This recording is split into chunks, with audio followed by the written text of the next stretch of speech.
स्वागत आहे तुमचं ज्योती टेलरिंग चॅनलमध्ये। आजच्या व्हिडिओमध्ये मी तुम्हाला पेपरवर बाही परफेक्ट कशा पद्धतीने कट करायची ते सांगणार आहे। इथे तुम्ही बघू शकता बाहीची उंची घ्यायची आहे। बाहीची उंची आहे 6 वर इथं मार्किंग करून घ्यायचं आहे। 1 इंच शिलाई मार्जिनसाठी घ्यायचं आहे।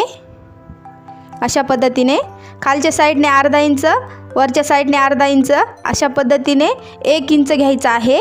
त्याच्यानंतर हे पट्टीने सरळ रेष ओढून घ्यायचं आहे। तुम्ही इथं व्हिडिओमध्ये तुम्ही बघू शकता अशा पद्धतीने स्टेप बाय स्टेप मी तुम्हाला सांगत आहे। खालच्या साईडने पण मी तुम्हाला मार्किंग करून दाखवत आहे, म्हणजे तुमच्या लक्षात बसेल, कन्फ्यूज होणार नाही ह्यासाठी। त्याच्यानंतर तुम्ही इथं लक्षपूर्वक पहा। दंडघेर घ्यायचा आहे। दंडघेर आहे 5.5। 5.5 वर इथं मार्किंग करून घ्यायचं आहे। शिलाई मार्जिनसाठी 2 इंच घ्यायचे आहेत एक्स्ट्राचे। त्याच्यानंतर तुम्ही इथं लक्षपूर्वक पहा। खालच्या साईडने बाहीला आकार देण्यासाठी 2.5 वर मार्किंग करून घ्यायचे आहे। बाहीला आकार देण्यासाठी 2.5 वर फक्त।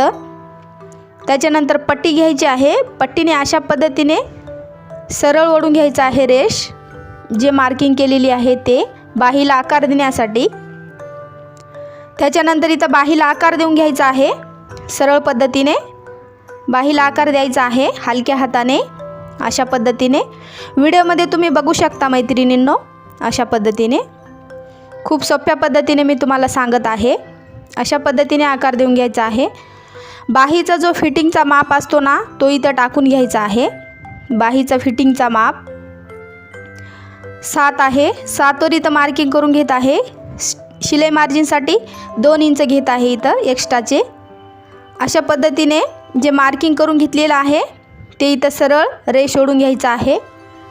अशा पद्धतीने पट्टीने सरळ रेष ओढून घ्यायचं आहे। व्हिडिओ आवडल्यास व्हिडिओला एक लाईक करायचा आहे। बाहीचा फिटिंगचा माप टाकायला विसरायचं नाही।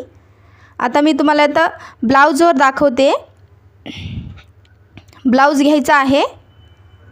फिटिंगचा माप ब्लाऊजवर मी तुम्हाला दाखवते, व्हिडिओमध्ये तुम्ही पहा। फिटिंगचा माप घेणं इथं खूप गरजेचं आहे। ब्लाऊज घ्यायचा आहे। फिटिंगचा माप कशा पद्धतीने घ्यायचा मी तुम्हाला ब्लाऊजवरून दाखवते। बाही आहे, शोल्डरच्या साईडकडून इंची टेप घेऊन सरळ पद्धतीने इथं माप घ्यायचं आहे अशा पद्धतीने। व्हिडिओमध्ये तुम्ही पहा मैत्रिणींनो, बाहीच्या फिटिंगचा माप जो आहे तो अशा पद्धतीने ब्लाऊजवर घ्यायचा आहे। ब्लाऊजवर घेतल्याच्या नंतर जे आपण बाही कट करतो त्या बाहीवर घ्यायचा आहे।